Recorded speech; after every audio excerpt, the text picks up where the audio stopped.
오늘 하나님께서 우리에게 주시는 귀한 생명의 양식은 누가복음 10장 1절과 24절의 말씀을 가지고 어린 아이와 계시라는 제목으로 주신 양식을 나누도록 하겠습니다. 먼저 본문을 함께 읽겠습니다. 70인이 기뻐 돌아와 가로되 주여 주의 이름으로 귀신들도 우리에게 항복하되이다. 예수께서 이르시되 사단이 하늘로서 번개같이 떨어지는 것을 내가 보았노라. 내가 너희에게 뱀과 정갈을 밟으며 원수의 모든 능력을 제어할 권세를 주었으니 너희를 해할 자가 결단코 없으리라. 그러나 귀신들이 너희에게 항복하는 것으로 기뻐하지 말고 너희 이름이 하늘에 기록된 것으로 기뻐하라 하시니라. 이때 예수께서 성령으로 기뻐하사 가라사대 천지의 주제신 아버지여 이것을 지혜롭고 실기 있는 자들에게는 숨기시고 어린 아이들에게는 나타내심을 감사하나이다. 옳소이다. 이렇게 된 것이 아버지의 뜻이니이다. 내 아버지께서 모든 것을 내게 주셨으니 아버지 외에는 아들이 누군지 아는 자가 없나이다 하시고 제자들을 돌아보시며 종용이 이르시되 너희의 보는 것을 보는 눈은 복이 있도다. 내가 너희에게 말하노니 많은 선자와 임금이 너희 보는 바를 보고자 하였을 때 보지 못하였으며 너희 듣는 바를 듣고자 하였을 때 듣지 못하였느니라. 아멘. 성경은 곧잘 우리들의 상식을 뛰어넘는 기사들이 참으로 많습니다. 상식은 지혜 있는 자들에게 하늘의 비밀을 나타내주고 그의 나라를 선포하고 전하게 해야 될 것입니다. 그러나 도리어 지혜 있는 자들은 보고자 하되 보지 못하고 듣고자 하지만 듣지 못하는 불행을 겪고 있는 것이 성경에 나타나고 있는 인생들의 모습입니다. 왜 그러합니까? 그리고 우리는 그러한 부분을 어떻게 보아야 됩니까?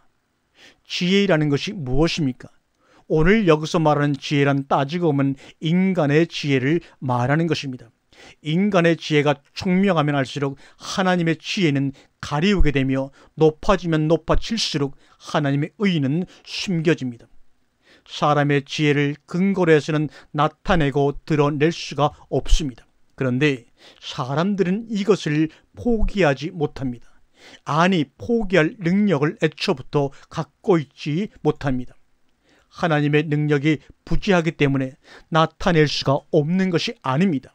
다만 하나님 나라는 그러한 인간의 지혜를 터전으로 해서는 형성될 수 없는 까닭입니다. 이것이 포기될 때 비로소 하나님 나라는 계시됩니다. 그러면 이것이 어떻게 가능하다는 말인가? 그래서 물과 성령으로 거듭나기 전에는 불가능하다고 말합니다. 새로 태어나야 합니다. 그리고 어린 아이가 되어야 하는 것입니다. 다시 말하면 지혜롭던 자신의 지혜로부터는 죽임을 당하고 새로 태어나야 비로소 새로운 하나님의 나라를 볼 수 있으며 거기서부터 계시가 시작된다는 것입니다. 계시란 말은 감춰져 있던 사실이 새롭게 드러나는 것입니다. 숨겨진 세계가 이제 더 이상 숨겨져 있지 않고 새로운 사실의 세계로 나타난다는 말입니다. 가리워져 있던 것이 더 이상 가리워져 있지 않는 것을 진리라고 합니다. 이 진리의 세계가 펼쳐지는 시점이 바로 어린아이 네피오스에게서 시작이 된다고 성경은 말씀하고 있습니다. 지혜로운 자, 인간의 지혜가 언제부터 발달되었습니까? 그것은 아담의 삶에서부터입니다. 아담에게서 우리는 인간의 지혜를 발견할 수가 있습니다. 아담이 선악을 알게 하는 나무의 실과를 먹으면서부터 볼 수 없었던 것에 눈이 밝아졌고 그래서 지혜로워졌지만 결과는 부끄러운 것밖에는 볼 수가 없었습니다. 세상에 그들에게 계시되어졌고 도리어 생명의 실과 생명의 세계는 차단되고 가리워졌습니다. 이것이 바로 선악의 지혜요 인간들의 지혜인 것입니다. 흔히 사람들은 아담의 원죄 운운하며 교리적인 어떤 견해를 갖고 있습니다. 그러나 아담의 실상이 자신이라는 사실은 살펴보려 하지를 않습니다. 가리워져 있어 볼 수가 없습니다. 무엇에 지혜롭고 어디에 서서 살고 있는가? 선악의 눈이 밝아져 있어 그것에 지혜로워져 있는 것이 바로 우리들입니다. 아니, 나 자신입니다. 참으로 많은 날들을 그곳에 젖어 살아왔고 살고 있어서 도무지 그 세계에 대한 갈등조차 없는 화인 맞은 양심이 되어버렸습니다. 화인 맞은 양심이란 바로 선악의 기준으로 볼 때는 매우 양심적이고 지혜롭게 보일만하며 존경할 만한 세계입니다. 그래서 결코 양심적이지 않은 때가 없기 때문에 하인 맞은 양심이라는 것은 생각할 수가 없습니다. 도리어 매우 양심적이고 신사적이고 볼품 있는 점잖은 세계입니다. 그렇기 때문에 쉽게 놓을 수 없는 세계라는 말입니다. 그것이 우리네 인생들입니다. 저마다 환호하고 살맛을 느끼는 것은 바로 그러한 세계의 원리와 원칙에 충실하면서 얻어지는 즐거움, 만족, 보람 때문입니다. 그러한 지혜의 번디김으로 아무리 성경을 보고 하나님 나라를 찾고 구한다 하더라도 성경은 가리워져 있을 뿐입니다. 그러한 지혜를 추구하게 되는 하나님 나라는 성경이 말하는 것과는 전혀 다른 스스로 일구고 있는 하나님의 나라요, 자신의 하나님일 뿐입니다. 그러니 정작 하나님 나라는 계시되거나 나타날 공간이 없게 됩니다. 그러는 동안에는 지성소 안으로 들어갈 수 없고 휘장 밖에서 마당만 열심히 밟으며 제사만을 드리고 있습니다. 신앙생활은 자취를 감추고 철저한 종교인의 삶만이 있을 뿐입니다. 자신의 열심과 그것으로 얻어지는 만족으로 살 뿐입니다. 그러나 아무리 열심을 내고 건설하고 건축한다 해도 그것은 완공을 앞두고 어이없이 무너져 내리는 한강대교의 모양밖에는 아무것도 아닙니다. 우리의 기쁨의 요소가 무엇인가? 귀신이 나가고 사탄이 하늘에서 떨어지는 것들로 인하여 기쁨가? 아니면 종교생활의 매력을 어디에서 느끼는가? 그것이 우리들의 만족의 요소라면 아직 하나님 나라의 어떠함을 알지 못하고 있는 것입니다. 너희의 이름이 하늘에 기록된 것으로 기뻐하라는 성경 말씀은, 그리고 그것의 증거는 무엇입니까? 귀신이 나가는 것이 증거입니까? 물론 그것도 중요할 수가 있습니다. 왜냐하면 결코 귀신에 의해 제어당하거나 해방당할 세계가 아니기 때문입니다. 더 이상 그들의 농락의 대상이 되지 않기 때문이기도 합니다. 도리어 뱀을 집으며 무슨 독을 마실지라도 해를 받지 아니하며 뱀과 정갈을 밟으며 원수의 모든 능력을 제어할 권세를 갖습니다. 도무지 그들에 의해 조종당하지 않을 수 있는 권세요 능력입니다. 그것이 어떻게 시작되는가? 오늘 성경은 어린아이와 그리고 계시라는 제목을 통해서 우리에게 가르쳐주기를 원합니다. 그러고 보면 자기 지혜로 충만한 자들에게는 생명의 세계가 하얀 검으로 차단되어 있을 수밖에 없음을 알 수 있습니다. 기쁨의 요소 자체가 땅의 것으로 가득 차 있는 이들에게 하늘의 기쁨은 만족으로 다가갈 수 없기 때문입니다. 70인 전도자들이 기뻐하는 것과는 도무지 대조적인 말씀을 하시는 예수님의 모습을 상상해 보세요. 이때 예수께서 성령으로 기뻐하사 가라사대. 얼핏 이 말씀은 70인 전도자들이 기뻐하는 것과 동질로 보일 수 있을 것입니다. 그러나 그렇지 않습니다.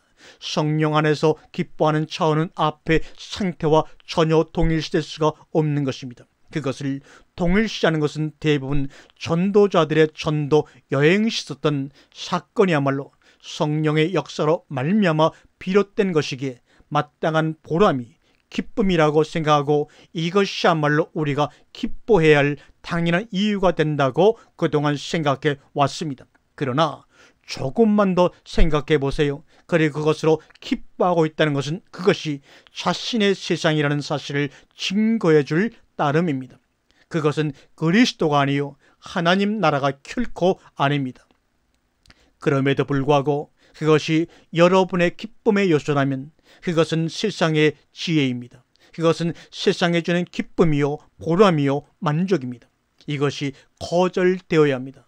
그것과 도무지 상관되는 세계의 기쁨을 예수는 살고 있었기에 누가는 기록하기를 이때 예수께서 성령으로 기뻐하사라고 한 것입니다. 그리고 진정한 복음의 전도는 이 기쁨을 나누고 이러한 평안을 전할 때에야 비로소 복음 전도라 할 수가 있습니다. 그리고서 하시는 말씀이 천지의 주제신 아버지여 이것을 지혜롭고 실기 있는 자들에게는 숨기시고 어린 아이들에게는 나타내심을 감사나이다. 옳소이다. 이렇게 되는 것이 아버지의 뜻이니이다. 우리는 무엇에 익숙해 있고 그리고 무엇에 커 있는 자들인가? 70인 전도자들의 당당함과 의기양양한 것에 익숙해 있고 기세가 등등하고 있다면 그거라는 것으로부터 속히 거듭나서 어린 아이가 되어야 합니다. 한 번은 제자들이 예수님에게 천국에서 누가 크니 까고 질문을 하였습니다. 이 질문은 모든 인생들의 질문이기도 합니다. 이러한 질문을 하지 않고 사는 인생이란 하나도 없습니다. 그것은 제자들에 의해서 예수에게 던져진 우연한 물음이 아니라 모든 인간들의 관심사요, 가치관이며 움직임의 원동력입니다. 저마다 큰 자로 살기 위해서 저렇게 열심히 드립니다. 그렇지 않으면 사회 일원으로 살지 못하고 낙오자가 될 것이 분명하다고 염려하기 때문입니다. 이러한 염려의 부산물은 급기야 종교에 투영되어 내세에서 큰 자로 위상을 확립하고자 혈안이 됩니다. 사회에서의 부적응 혹은 큰 자로서의 자기 약부에 절명한 사람들은 내세에 더 큰 관심을 기울이고 맹목적인 종교생활에 자신을 내어 맡깁니다. 교회 안에서의 이러한 모습은 정말로 보기에 과간입니다. 그래서 종교인들은 따지고 보면 더 큰 욕심과 더 큰 죄를 끌어안고 살고 있는 것입니다. 때문에 종교의 허구와 허상은 철저하게 무너지지 않으면 안 됩니다. 여기에 하나님 나라가 나타나고 계시될 수가 없음은 물론입니다. 더욱 견고하게 둘러싸여집니다. 인간이 쳐놓은 스스로의 높은 담 속에 갇혀있게 되는 것입니다. 이것이 자승자박이 아니고 무엇입니까? 오늘 마태복음 18장 3절에 예수께서 한 어린아이를 불러 파이디온 불러 저희 가운데 세우시고 가라사대 진실로 너에게 이르노니 너희가 돌이켜 어린 아이들과 같이 되지 아니하면 결단코 천국에 들어가지 못하리라. 여기서 말하고 있는 어린아이는 앞서 나타나 있는 어린아이와 약간 다른 뉘앙스를 갖고 있습니다. 앞에서의 어린아이는 헬라어로 네피오스, 아주 유아기 또는 부정적인 의미와 연결돼 사용할 때 어린아이를 네피오스를 하고 사용하는데 여기서는 파이디온을 사용하고 있는 어린아이입니다. 이것은 보통 유치원 이상의 어린아이를 얘기할 때 파이디온이라는 말을 쓰고 있습니다. 여기서의 어린아이는 그럼 무엇을 말하는 것인가? 누가 큰가 하는 관심을 갖고 있는 동안은 천국하고는 전혀 상관이 없는 자라는 말입니다. 이미 그러한 관심을 갖고 있는 상태와 상황이야말로 천국하고는 전혀 별개의 세계에 소속되어 있고 노예로 남아 있음을 증거해주고 있을 따름입니다. 그래서 돌이켜가 되지 않으면 안 됩니다. 또 변하여 라는 말이기도 합니다. 바로 그와 같은 관심사로부터 변하지 않으면 하나님 나라에서 크기는커녕 하나님 나라가 무엇인지도 맛보지 못할 것이라고 말합니다. 돌이키면 어떠해지는가? 바로 그러한 관심에 익숙해 있고 장성해 있는 자가 그것으로부터 돌이킨다는 말은 그것으로부터 백지 상태인 어린아이가 되어야 한다는 것입니다. 그래서 그러한 관심사로부터 어린아이가 되지 않으면 안 됩니다. 적어도 어린아이는 그러한 것에 관심을 기울이지 않습니다. 어떤 어린아이? 아직 낯을 가리기 전에 어린아이를 보십시오. 그들에게는 선인이나 악인이나 구별하지 않습니다. 자신에게 웃어 보이는 어른들에게 웃어 보이고 찡그리는 어른들에게 찡그리지 않습니다. 웃어주던 험상궂은 인상을 하고 있던 상관없이 웃을 수 있고 울 수 있습니다. 이것이 바로 어린아이입니다. 어린아이가 어린아이의 상태를 상실하는 것은 언제부터입니까? 소위 낯을 가리면서부터입니다. 이때부터는 낯선 사람을 보게 되면 불안해지는 것입니다. 낯을 익은 사람을 보면 행복합니다. 이때부터 인간은 불행을 낙으로 삼고 사는 셈입니다. 소위 세상의 지혜가 싹트기 시작하는 것입니다. 점차 세상에 익숙해지며 세상의 논리와 요구와 법칙에 충실하게 되며 누가 크니까의 경쟁을 하게 됩니다. 왜냐하면 스스로 느끼게 되는 작다는 것으로부터 불행을 극복하기 위해 열심히 크고자 하는 것입니다. 그러면 그럴수록 하나님의 나라는 더욱더 멀고 아득해집니다. 그래서 돌이켜 어린 아이와 같아야 하는 것입니다. 그러므로 누구든지 이 어린 아이와 같이 자기를 낮추는 그이가 천국에서 큰 자라고 얘기하고 있습니다. 누구든지 내 이름으로 이런 어린 아이 하나를 영접하면 곧 나를 영접함이라고 말씀하고 있습니다. 어린 아이를 영접한다는 것은 그와 하나 되는 사건을 하나 되는 것을 말합니다. 자신이 그와 동일시되는 것입니다. 어린 아이와 같이 되기 전에는 어린 아이를 영접할 수가 없습니다. 그래서 자신을 돌이켜 어린 아이를 영접하는 것은 곧 예수를 영접하는 것이라고 일컫고 계십니다.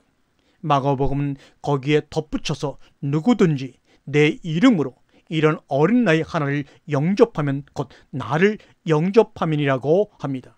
천국은 바로 이와 같은 것입니다.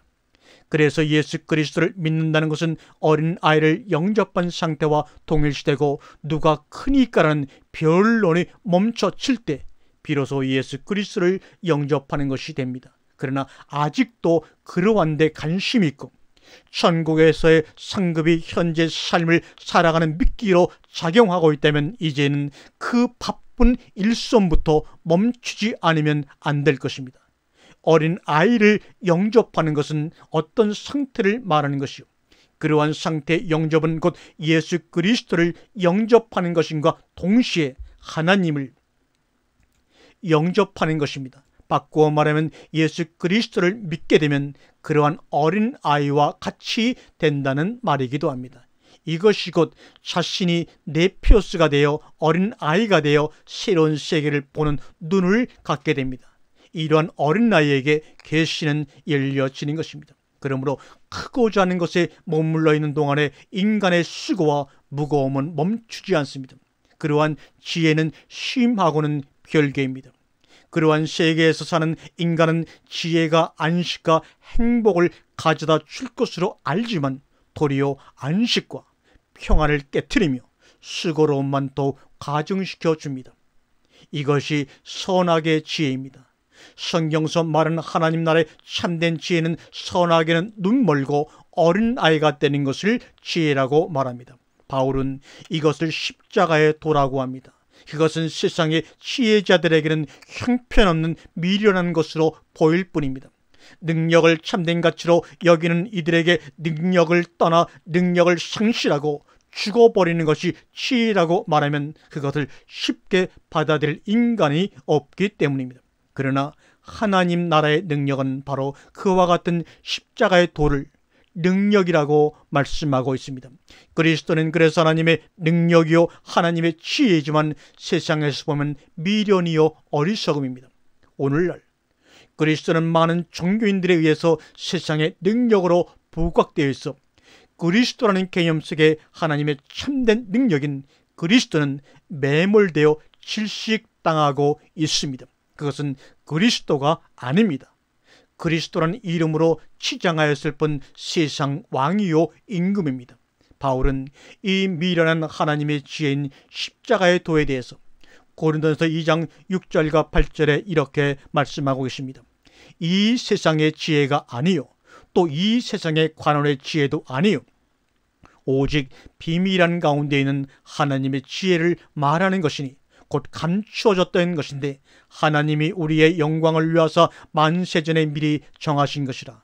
이 지혜는 이 세대의 간원이 하나도 알지 못하였나니 만일 알았다면 영광의 주를 십자가에 못 박지 아니하였으리라고 말씀하고 있습니다. 이러한 지혜에 있어서는 결코 어린아이가 되지 말 것을 당부합니다. 형제들아 지혜는 아이 파이디온이 되지 말고 악에는 어린 어린 아이가 되라, 지혜에 장성한 사람이 되라고 우리를 권면하고 있습니다. 관원의 지혜는 어린아이가 되고 오직 비밀한 가운데 있는 하나님의 지혜에 대하여 어린아이가 되어서는 안 될 일입니다. 이 지혜에 대하여 장성한 자가 되면 될수록 세상에 대하여는 어린아이가 될 수밖에 없도록 되어 있습니다. 그리고 그러한 어린아이를 영접하는 것은 자연스럽습니다. 그러나 이 세상은 그러한 어린아이를 결코 환영하지 않습니다. 멸시하고 얕잡아 봅니다. 아무도 거들떠 보려 하거나 인정하려 하지 않습니다. 철저히 낙오자로 남습니다. 어린아이가 될 것인가? 아니면 관원의 지혜에 장성한 자로 남을 것인가? 수고와 무거운 짐을 더 이상 지고 다니지 말아야 할 일입니다. 거듭남은 여기에 절실히 필요합니다. 그러한 인물의 대표적인 경우를 오늘 본문 이후에 등장하는 사건에서 우리는 실감나게 알 수 있습니다. 소위 선한 사마리아인의 비유로 잘 알려져 있는 대화의 주인공인 율법사가 그러한 경우입니다. 그는 율법사의 지혜, 간언의 지혜에 뛰어난 사람이었지만 누가복음 10장 22절 이하에 내 아버지께서 모든 것을 내게 주셨으니 아버지 외에는 아들이 누군지 아는 자가 없고 아들과 또 아들의 계시에 아들의 소원대로 계시를 받는 자 외에는 아버지가 누군지 아는 자가 없나이다 하시고 제자들을 돌아보시며 종용이 이르시되 너희의 보는 것을 보는 눈은 복이 있도다. 내가 너희에게 말하노니 많은 선지자와 임금이 너희 보는 바를 보고자 했을 때 보지 못하였으며 너희 듣는 바를 듣고자 했을 때 듣지 못하였니라고 말하고 있습니다. 이 말씀과 같이 도무지 너희 보는 바를 보고자 했을 때 보지 못하였으며 너희 듣는 바를 듣고자 했을 때 듣지 못하였으라는 말씀이 그대로 적용되는 인물입니다. 그래서 선한 사마리아인의 비유는 바로 이 율법사에게 수고와 무거운 짐을 벗어버리고 내게로 오라는 메시지를 전하고 있는 말씀입니다. 내가 너의 지혜와 능력으로 이웃을 사랑 안에 온운하고 있지만 그것은 세상 간언의 지혜요 하나님의 사랑을 실천하는 십자가의 지혜가 결코 아님을 가르쳐주고 있는 것입니다. 도리어 그러한 것으로부터 어린 아이가 되지 아니하면 결코 하늘의 것이 나타나고 계시될 수 없다는 것을 강력한 선언입니다. 그것이 하나님의 사랑과 예수 그리스도의 사랑을 가리우고 있으며 그래서 지혜로운 자들에게는 숨기시게 될 수밖에 없다는 대표적인 사례로 누가복음 편집자는 율법사와의 대화와 선한 사마리아인의 비유를 오늘 본문 다음에 게재하고 있는 것입니다. 누가복음 10장은 결국 이러한 것을 일관되게 말씀하고 있습니다. 선한 사마리아인의 비유에 등장하는 강도 만난 자 이웃은 선한 사마리아인 자신입니다. 율법사와의 대화 바로 앞에 등장하는 오늘의 본문과 병행구가 되는 마태복음 11장 25절을 보겠습니다. 천지의 주제신 아버지여, 이것을 지혜롭고 실기 있는 자들에게 숨기시고 어린 아이들에게는 나타내심을 감사나이다. 옳소이다. 이렇게 된 것이 아버지의 뜻이니이다. 내 아버지께서 모든 것을 내게 주셨으니. 마태복음 11장 25절입니다. 아버지 외에는 아버지를 아는 자가 없느니라. 수고하고 무거운 짐진 자들아 다 내게로 오라. 내가 너희를 쉬게 하리라. 나는 마음이 온유하고 겸손하니 나의 멍에를 메고 내게 배우라. 그리하면 너희 마음이 쉼을 얻으리니 이는 내 멍에는 쉽고 내 짐은 가벼움이라 하시니라. 여기서 수고하고 무거운 짐진 자들아 다 내게로라. 내가 너희를 쉬게 하리라. 나는 마음이 온유하고 겸손하니 나의 멍에를 메고 내게 배우라. 그리하면 너희 마음이 쉼을 얻으리니 이는 내 멍에는 쉽고 내 짐은 가벼움이라 하시는 말씀은 지혜와 실기를 자랑하는 누가복음의 율법사에 대하여 내게로 오라고 하는 메시지를 담고 있는 사마리아인의 비유를 예시하고 있는 것입니다. 동일한 기사가 기록된 이후에 서로 다른 내용과 사건이 마태복음과 누가복음에 기록되고 있지만 이들은 서로 잘 주석해주고 있습니다. 그리고 사마리아인의 비유에 등장하는 이웃이 누구인지를 잘 해석해주고 있는 말씀이 아닌가 생각합니다. 이제 그러한 너의 지혜와 수고를 벗어던지고 내게로 오라고 하건만 여전히 이웃도 모르고 자기의 지혜와 실기로 신앙생활을 하려 하고 사랑하려 하고 충성하려 하고 봉사하려 하고 그리고 즐거워합니다. 하나님, 이것을 지혜롭고 실기 있는 자들에게는 숨기시고 어린 아이들에게는 나타내심을 친정 감사하나이다. 아멘.